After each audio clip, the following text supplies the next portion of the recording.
Do not update your personal information before attempting or understanding what I'm about to say.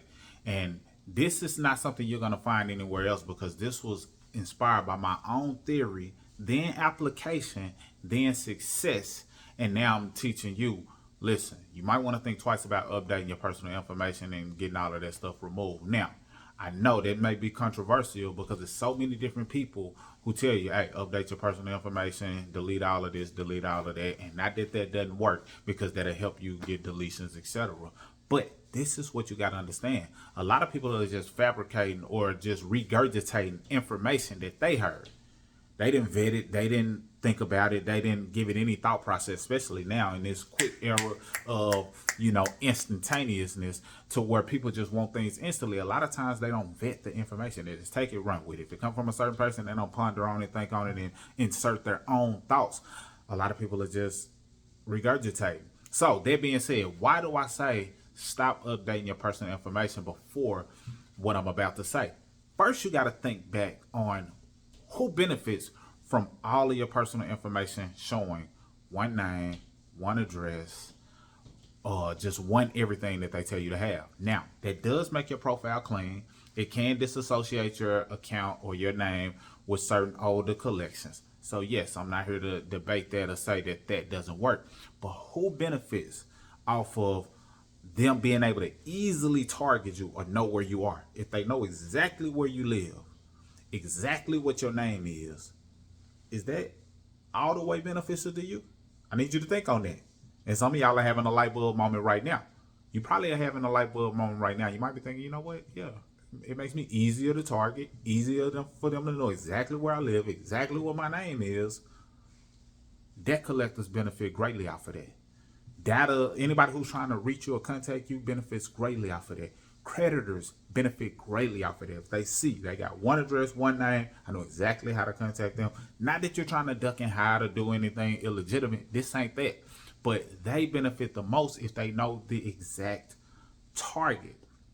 So now you got to ask yourself, okay, who started making this information mainstream? Who put this information out so that other people started to regurgitate it? And now you got thousands of people who say that same thing, and it's even taught in many cases. Who spearheaded that? And when you start thinking in that way, you start backtracking and getting down to the root of things, and then it positions you to be able to think for self. Now, me thinking like that and understanding, okay, if my name is incorrect, some kind of way, shape, form, or fashion, if the address that they have is incorrect, if it's other features about my personal data that's incorrect, then they may have an issue contacting me because the inaccuracy of their data is incorrect. So number one, we're dealing with an inaccuracy. It's inaccuracies already on your report. It's errors on your report. Now, this is what I was able to use in order to make sure that this helped get certain things deleted, but also get late payments deleted. And I'm going to specify late payments for the sake of this video. If those things are not correct, then what is that automatically? It's automatically some type of error or inaccuracy, but more specifically, a billing error. If you think about your billing, what is required in order for them to bill you in terms of, paper billing? Your name, your address. If the address that they have is possibly incorrect, or the name and the spelling that they have is possibly incorrect, then that, my friend, is a billing error.